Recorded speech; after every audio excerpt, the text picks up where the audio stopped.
Let's just jump right into it. Today's title is Zohran Mamdani RED the Room. Big pun intended. Terror Squad. Let's jump right into it. The first foreign visit by a mayor of New York is always considered significant. Where would you go first? Left to right, Ms. Adams. First visit, I would visit the Holy Land. Okay, Mr. Lander, sorry. Boy, what Trump is doing to Canada, there's a lot of opportunities for us to partner better with them. Ms. Ramos. I'd love to meet Claudia Sheinbaum, but I'd probably head to Colombia, to my parents' homeland. Mr. Mayoral. I am the proud son of two Caribbean immigrants. I represent a robust Caribbean constituency. I'd like to go to the Caribbean as my first visit. Mr. Cuomo. Given the hostility and the anti-Semitism that has been shown in New York, I would go to Israel. Mr. Tilson, where would you go? Yeah, I'd make my fourth trip to Israel, followed by my fifth trip to Ukraine, two of our greatest allies fighting on the front lines of the global war on terror. Mr. Mamdani. I would stay in New York City. My plans are to address New Yorkers across the 5 boroughs and focus on that. Mr. Mamdani, can I just jump in? Would you visit Israel as mayor? I will be doing, as the mayor, I'll be standing up for Jewish New Yorkers, and I'll be meeting them wherever they are across the 5 boroughs, whether that's in their synagogues and temples or at their homes or at the subway platform, because ultimately we need to focus on delivering on their concerns. And just yes or no, do you believe in a Jewish state of Israel? I believe Israel has the right to exist. Not as a Jewish state? As a state with equal rights. He won't say it has a right to exist as a Jewish state. Be very clear. And his answer was no, he won't visit Israel. I said that very That's what he was trying to say. No. Unlike you, I answer questions very directly. All right, and I want to be very clear. I believe every state should be a state of equal rights. Okay, thank you, Mr. Mamdani. Mr. Blake, where would you go on your first foreign visit as mayor of New York? My full name is Michael Alexander Blake. I'm named after Michael Manley Alexander Bustamante. So, of course, I'm going to go to Jamaica to mash up the place, my fellow patois Jamaicans out here. Okay. Mr. Stringer? Maybe I'll go with you. It would be a great trip. It would be a great trip. All right, I'm sorry. My goal would be to take my first trip to Israel. My wife's life work in this area means a lot to our family, and it could coincide with my young son Miles' bar mitzvah, if you'd like to have his bar mitzvah. Now, I want you to pay attention to everybody giving their answers.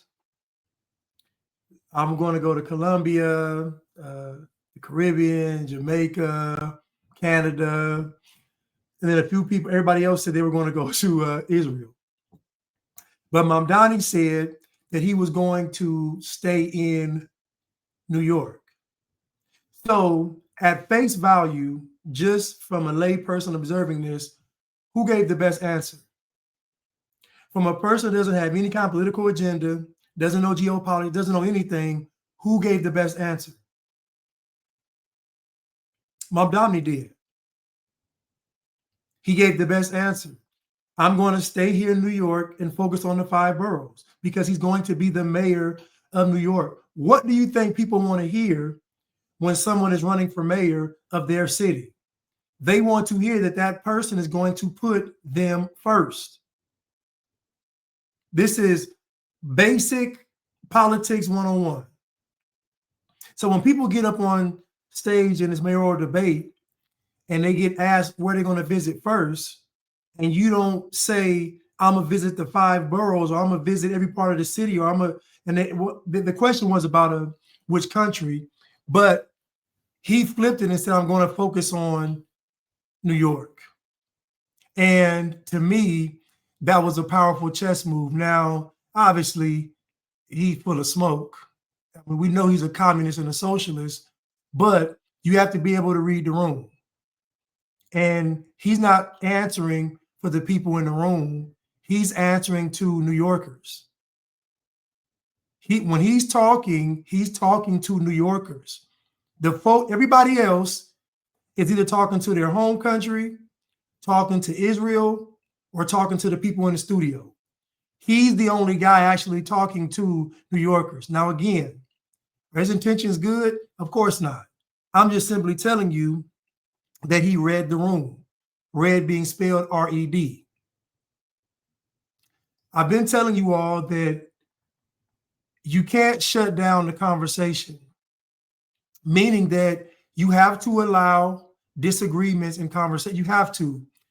And the problem is that people are being demonized, not just for asking questions, not just for disagreeing, but just simply having a counter to what is established. And America's never been like that. People have been allowed to have all kind of crazy views. Now, do I believe that Mamdani's going to get in here and he's going to be able to push everything he wants? No, of course not. But what I'm saying is that he got elected because he read the room, because he spoke to the people. No matter how gullible and liberal and silly the people are, he still spoke to them. I have a video here that kind of highlights what I'm talking about. Let me go to it. Let me see.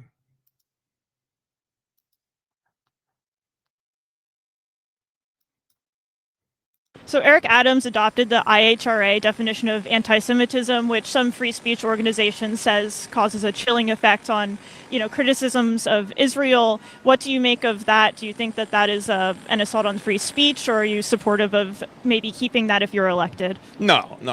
First of all, that's a knee-jerk reaction to try to get the Jewish vote. And guess what? Didn't work in the primary. Zohran Mamdani got 40% of the Jewish vote. You hear what he just said? You hear what he just said? Zohran Mamdani got 40% of the Jewish vote. Israeli Times said he got 30. In the exit polls, he got 33% of the Jewish vote. Now, keep in mind that the second largest population of Jews exists in New York. So we can call New York literally the second Israel. The second largest number of Jews live in New York. So he's saying that he got almost half of the Jewish vote in New York at 40%. So the question is, why are so many Jews voting for Zohran if he's labeled as an anti-Semite? Why did he get so many Jewish votes if he's being called an anti-Semite?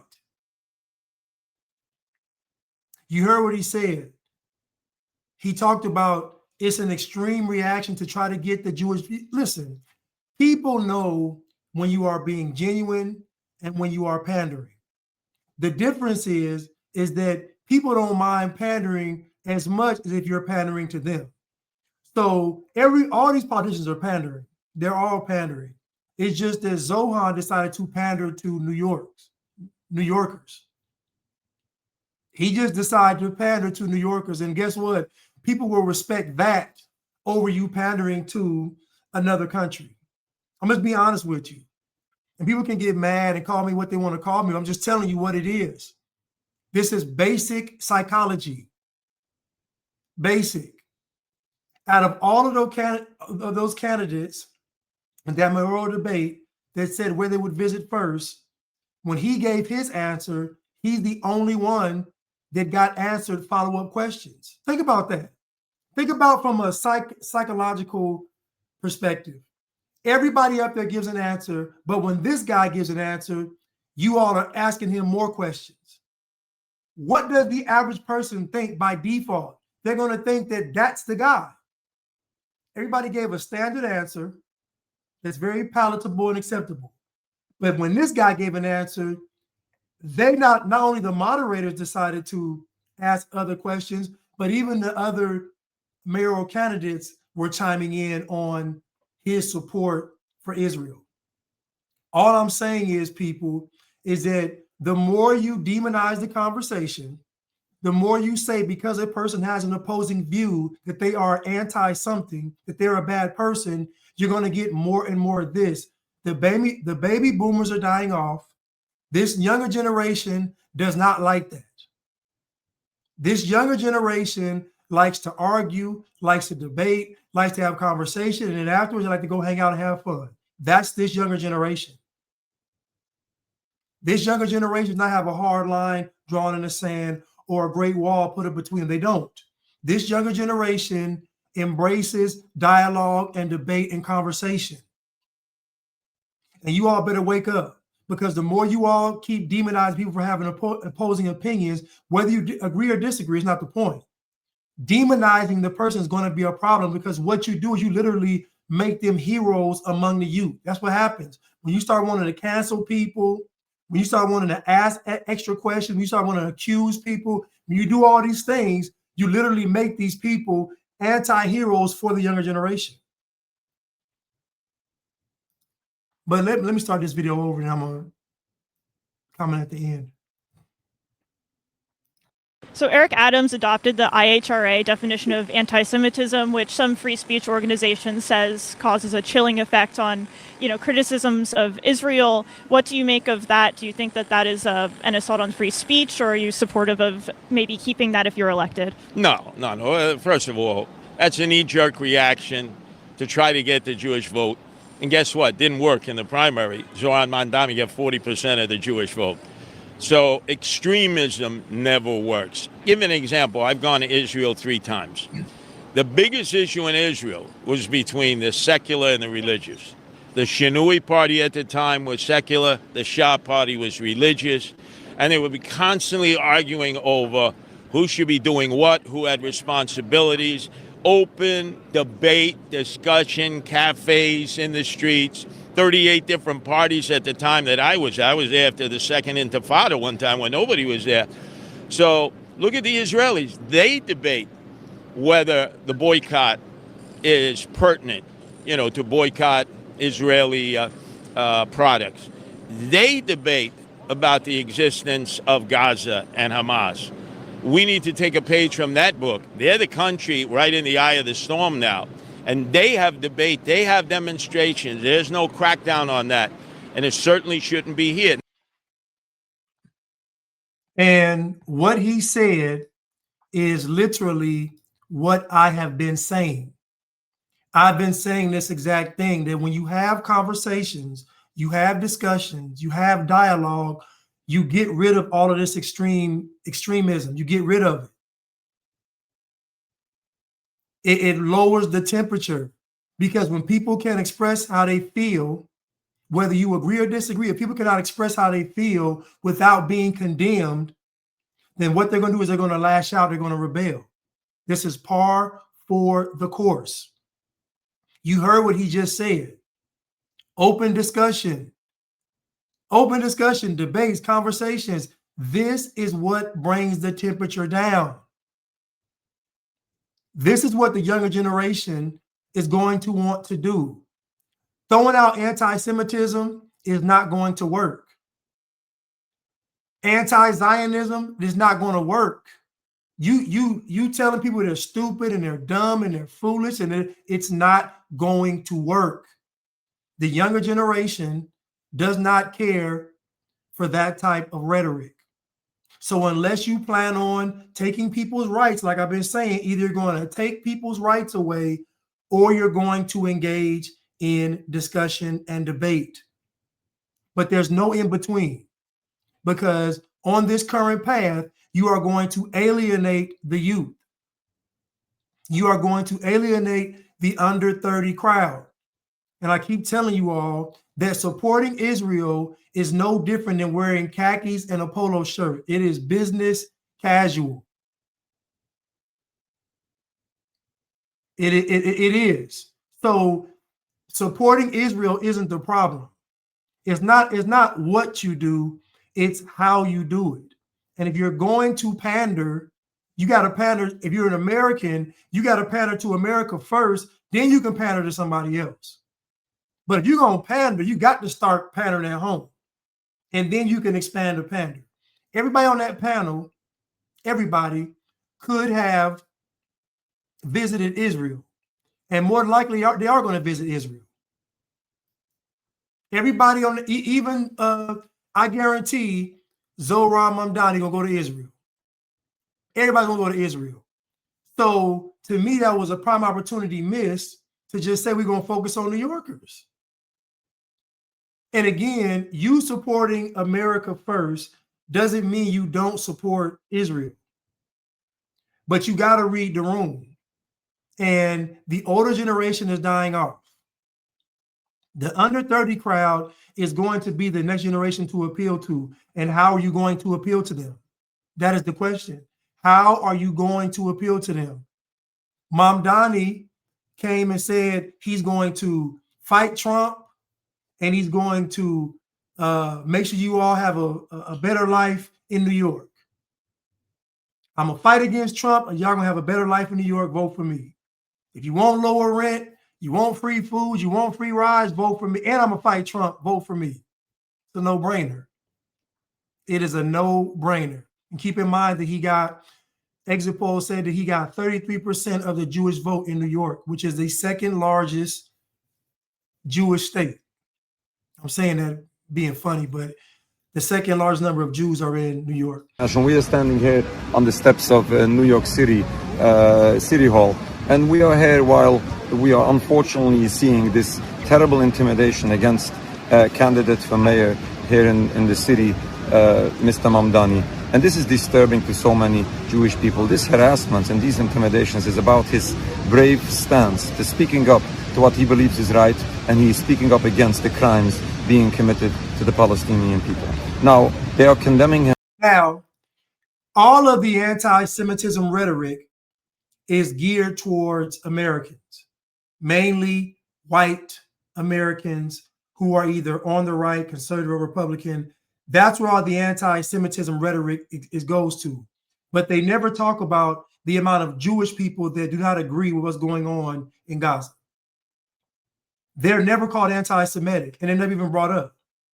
When they talk about anti-Semitism, talking about all this stuff, they never include Jewish people. It's just focused on white people on the right that are against what Israel is doing in Gaza.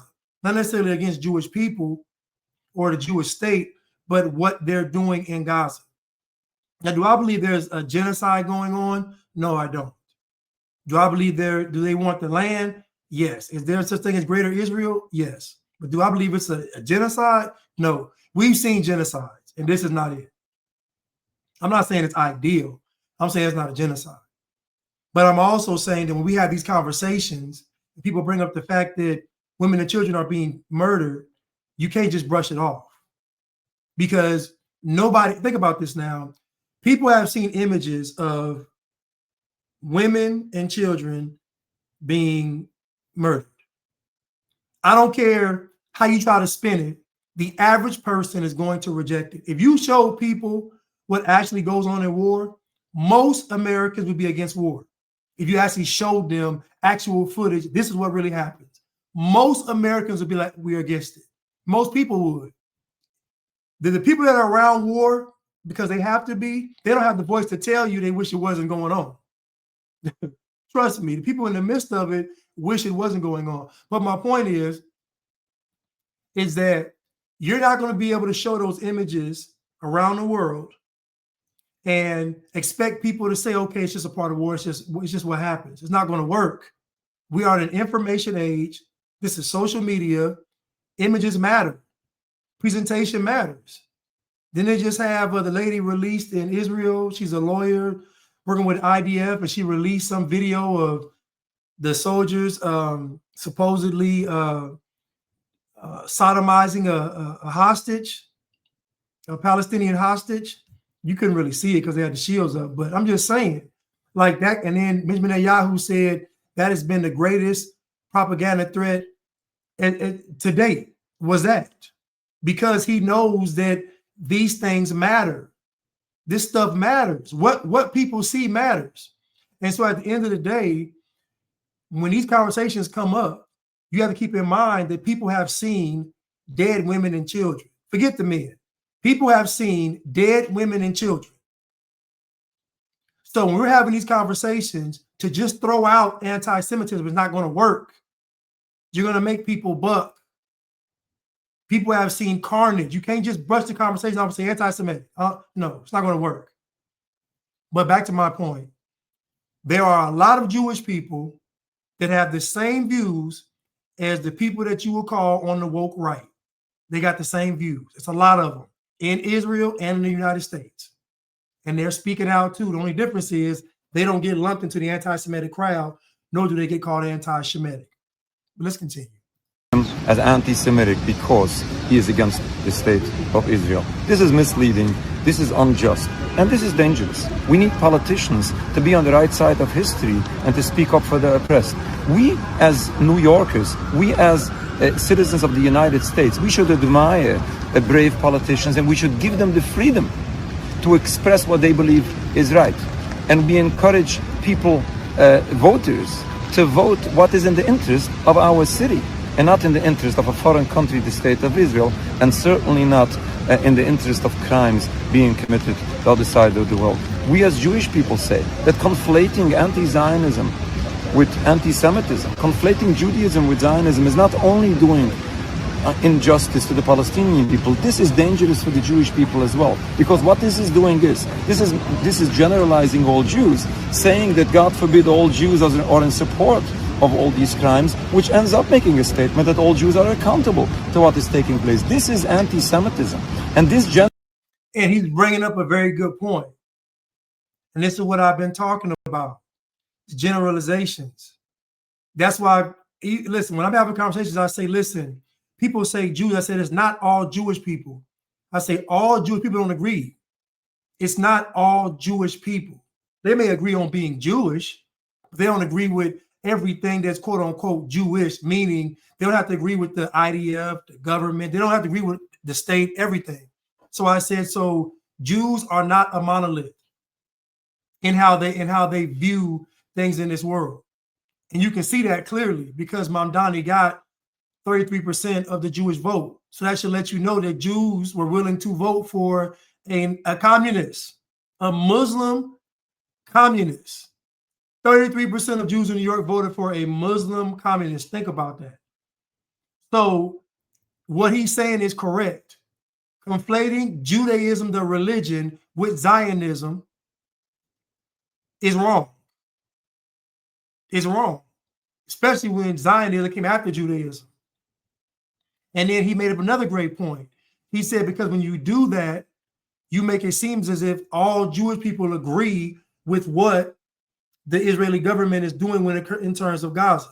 Whether you disagree or disagree, he's saying there are people that disagree, and we shouldn't be lumped with everybody. There should be nuance when looking at Jewish people or anybody. Now, again, I know if I'm talking about this stuff, I'm already being called anti-Semitic and all these labels, but I've never been called anti-Black. Think about that. I've been called anti-Semitic, but never been called anti-Black. Just think for us. Think about how hard I go on Black people and me never being called anti-Black. Think about how hard I don't go on Jewish people and me being called anti-Semitic. That's because of programming and propaganda. The same programming and propaganda that Black people get is the same thing people are getting about when it comes to Israel and Jewish people. It's all propaganda and programming. It's to get you to look at something a certain way. Nobody is saying, we're going to present this to you and you decide what you see. That's not what they're doing. All of this machine is gearing you to certain viewpoints. Generalization is racism. This is not done by some people out there. This is done by this movement of Zionism who claims to represent all Jews. In no way does the state of Israel or its actions represent all Jewry, and certainly it doesn't represent the Jewish religion. All that Israel stands for is in total violation not only of international law, but violation of Judaism. This has to be stopped. We urge right-minded people to be brave and to raise their voice.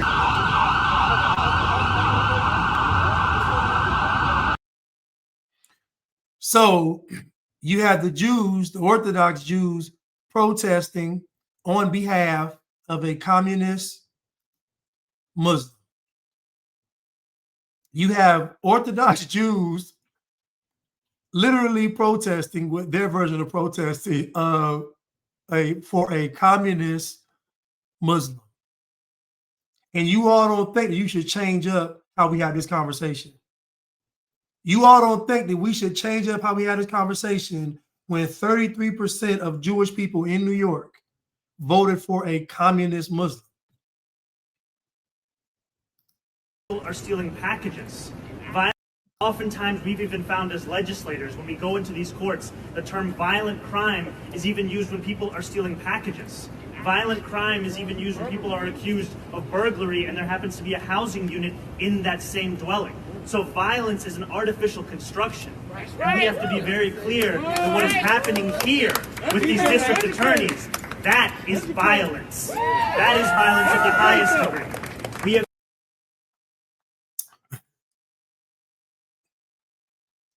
But y'all don't want to listen. But y'all gonna see. You're gonna see.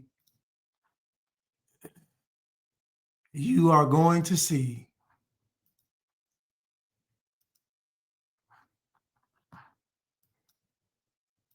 Are prisons obsolete? Whew, coming through with the quotes, coming through with the titles of the books. I have to read that, actually. I haven't read that as yet. But I think that, frankly, I mean, what purpose do they serve? Right? I think we have to ask ourselves that, which is that, you know, I think a lot of people who defend the carceral state, they defend the idea of it and the way it makes them feel. Are prisons obsolete? Whew, coming through with the quotes. So again, you got a guy that's not even American born, and he's a communist and a Muslim, and he's the mayor of New York. And he's established a precedent that this now is possible. Because again, the conversation that should have been had wasn't had. What we had was condemnation and slurring.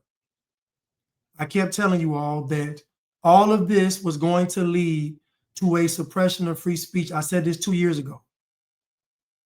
I said you're being shown all of this stuff so that when you look at this stuff, you go online and comment, they allow you to do it, and now they're going to come and drop the hammer on you all with this free speech censorship. But it was both sides working against each other, because you had the right not willing to engage in conversation when it came to Israel, and you had the left being just radically irrational when it came to Israel and anything else. So again, what will calm all of this down is for us to have civil discussions. I'm telling you, we have to get out of this thing where we're condemning people for their views and beliefs. Those days are over with. The under 30 crowd they don't care about that. You saw Charlie Kirk getting hit, but his latter days or years, he was getting hit with all types of questions. All types, but he was they was bringing up Israel. Every other person was bringing it up. That's where we are, because this youth that we have, 30 and under, they're social media babies. They're not mainstream corporate conservative. They're social media babies. They're online babies. They go online and establish their views and their beliefs. So you better wake up. Claim the African American status like Elon Musk. No, I would not. Why not? You're African, but you're African, right? I knew you grew up there.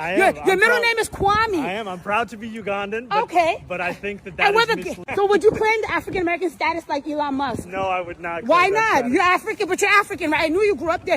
Your middle name is Kwame. I am. I'm proud to be Ugandan. Okay. But I think that is misleading. And were the Indian Ugandans colonialists, or did you come happy? Did you come to fuck shit up, or did you come in peace? We came in peace. And I know your father's a professor. My father's a professor. My family came from Gujarat to Uganda about 200 years ago. So the caste system, what are you? Like Brahmin? Are you like are you like untouchable? What are you? You look a little light skinned. I'm somewhere in the middle. Okay, so you're a piece of shit.